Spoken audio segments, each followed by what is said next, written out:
children. How are you? I hope you all are very fine. Children, हम आपके civics book का chapter 1 on equality पढ़ रहे हैं। इस चैप्टर में हमने देखा कि हमारे संविधान ने समानता का अधिकार दिया हुआ है, उसके बावजूद भी हमारे समाज में किस तरह से इनइक्वालिटी फैली हुई है।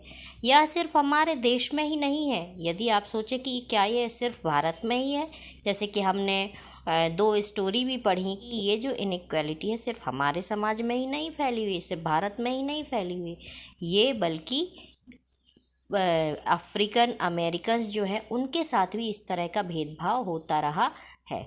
तो हम ये नहीं कहेंगे कि हमारे देश में बस है, बल्कि विदेशों में भी इस तरह की इनइक्वालिटी फैली हुई है। हमारा जो आर्टिकल 15 है वह हमें बताता है कि भारत में रहने वाले नागरिक किसी भी धर्म, जाति, कास्ट, नस्ल, सेक्स के आधार पर किसी भी तरह का भेदभाव नहीं कर सकेंगे किसी के भी साथ। और जितनी भी प्रॉपर्टीज़ होंगी, पब्लिक प्रॉपर्टी जो भी होंगी, चाहे वो होटल्स हों और पब्लिक एंटरटेनमेंट के प्लेस हों, शॉप्स हों, बाथिंग घाट्स हों, टैंक्स हों, वेल्स हों, ये सब को सभी लोग यूज़ कर सकते हैं। कोई एक स्पेशल कम्युनिटी यूज़ नहीं कर सकेगी, ये मैंने आपको कल बताया था।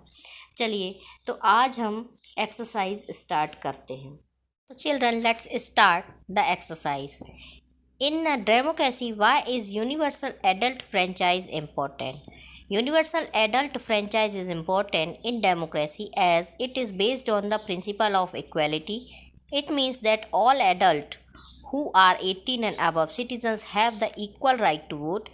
It do not discriminate on the basis of social or economic backgrounds. It is an important aspect of democratic societies. तो चिल्ड्रन, यूनिवर्सल एडल्ट फ्रेंचाइज इस डेमोक्रेसी में इसलिए इम्पोर्टेंट है क्योंकि यह इक्वालिटी के प्रिंसिपल पर बेस्ड है या 18 ईयर से ऊपर के लोगों को वोट करने का अधिकार देता है, चाहे वो किसी भी इकोनॉमिक बैकग्राउंड के हों, उनके साथ भेदभाव का अधिकार नहीं देता है। चलिए, second, read the box on Article 15 and state two ways in which this article addresses inequality. Article 15 के लिए जो बॉक्स दिया है उसे रीड करेंगे फिर से आप, और आंसर फिर आपको बताना है कि इनइक्वालिटी किस तरह से एड्रेस करती है इस आर्टिकल में। Article 15 in democracy of the constitution prohibits discrimination on grounds of religion, race, caste, sex or place of birth. Two ways in which this article addresses inequality. It suggests states not to discriminate against any citizen or grounds only of religion, race, caste, sex, place of birth or any of them. No citizen shall be subject to any disability, liability and restrictions on ground only of religion, race, caste, sex, place of birth और any of them. Article 15 जो है democracy में यह लोगों को बताता है कि उनके साथ किसी भी तरह का भेदभाव नहीं किया जाएगा, धर्म के बेस पर, रेस के बेस पर, कास्ट के बेस पर, सेक्स के बेस पर और प्लेस ऑफ बर्थ के बेस पर, किसी भी तरह का। अब इनइक्वालिटी जो है वो किस तरह से एड्रेस करती है कि देखिए कि चाहे सिटीज़न जो हो, चाहे वो उसका कोई भी धर्म हो, कोई भी जाति हो, वह उसके साथ किसी भी तरह का दुर्व्यवहार ना किया जाए। और कोई भी सिटीज़न, चाहे कि वो किसी भी डिसेबिलिटी से का हो या किसी मतलब उसके साथ कोई भी डिसेबिलिटी हो, किसी भी ग्राउंड पर रिस्ट्रिक्शन उनके साथ नहीं किया जाएगा पब्लिक प्लेसेस की प्रॉपर्टी पर। चलिए, question 3, in what ways was Om Prakash Valmiki experience similar to that of the Ansaris. अब किस तरह से ओम प्रकाश वाल्मीकि और अंसारीज जो थे वो भेदभाव को, इनइक्वालिटी को फेस कर रहे थे। In the following ways Om Prakash Valmiki experience was similar to that of the Ansaris. Both of them discriminated by the society on the basis of their caste और religion. Dignity and self respect of both of them get violated. Both suffered from unequal treatment. अब दोनों ही लोग जो थे वो धर्म और जाति के नाम पर भेदभाव को झेल रहे थे सोसाइटी में। दोनों ही की ही सेल्फ रिस्पेक्ट और डिग्निटी जो है उसका लोग हरास कर रहे थे, उसका लोग अपमान कर रहे थे और इसके साथ साथ उनके साथ अनइक्वली ट्रीट किया जा रहा था। नेक्स्ट क्वेश्चन है, what do you understand by the term all persons are equal before the law? Why do you think it is important in a democracy? So, the term all persons are equal before the law means that everyone will be given justice before law by treating them equal, from the president of the country to the common people, or are equal in front of the law.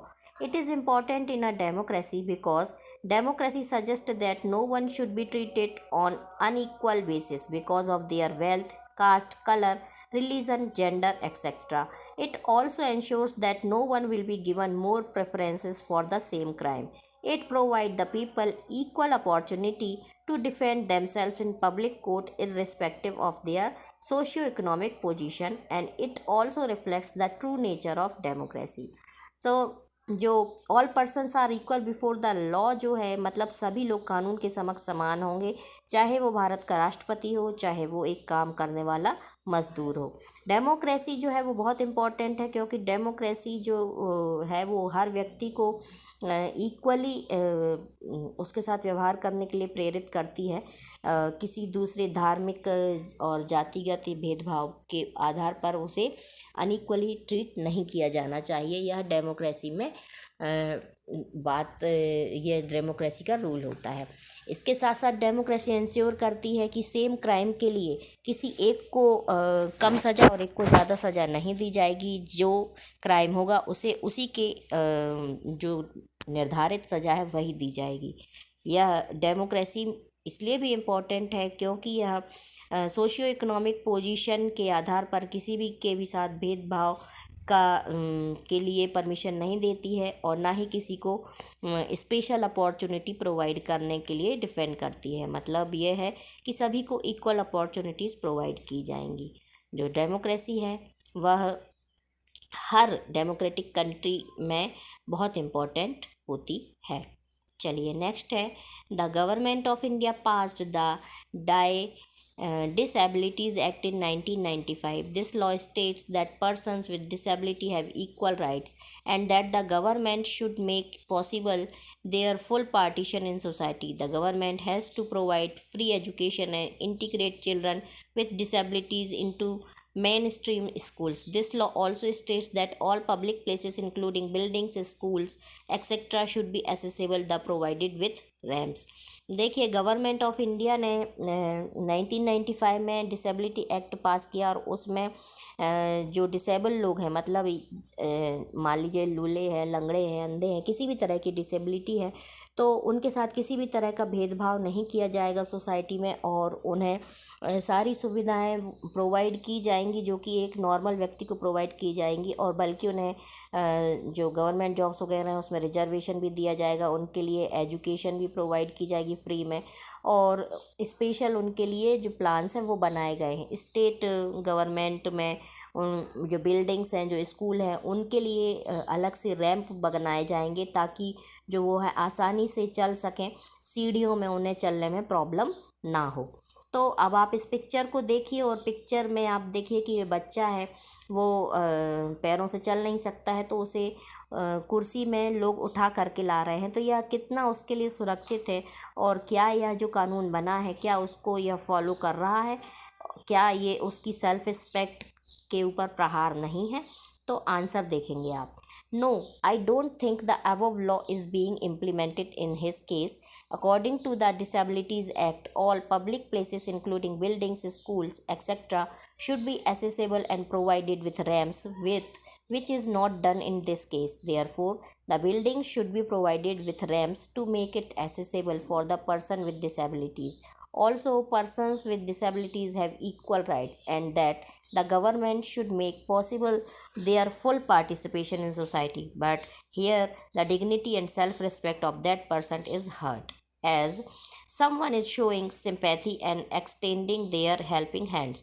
The boy may feel pity or inferior in this case of being helped by other only due to disabilities. It also affects the safety of that person as he may slip due to imbalance or carelessness. तो children, हम देख रहे हैं कि ये जो picture है, इसके अकॉर्डिंग जो गवर्नमेंट ने लॉ बनाया है, यह लॉ के अकॉर्डिंग यह जो सिस्टम है वह नहीं है, और जो डिसेबिलिटीज़ हैं उसके लिए गवर्नमेंट ने अलग से लॉ बनाया हुआ है, एक्ट बनाया हुआ है कि कोई भी स्कूल हो, बिल्डिंग हो, वहाँ पर उनको रैंप बना करके दिया जाए, लेकिन इस केस में ऐसा नहीं हो रहा है। इस बच्चे के साथ और उसको लोग हेल्प कर रहे हैं, उसके साथ सिंपैथी दिखा रहे हैं, तो वो बच्चे को एक इन्फ्योरिटी कॉम्प्लेक्स भी फील करा सकता है। इसके साथ साथ उसके यदि वो इम्बैलेंस हो जाए तो वह स्लिप भी हो सकता है। तो ये जो नियम बना है, जो एक्ट बना है डिसेबिलिटी एक्ट इन 1995, यह यहाँ पर पूरा नहीं हो रहा इस पिक्चर में। तो children, here is your exercise of this chapter finished. In the next video, we will start the new lesson. Have a good day, children.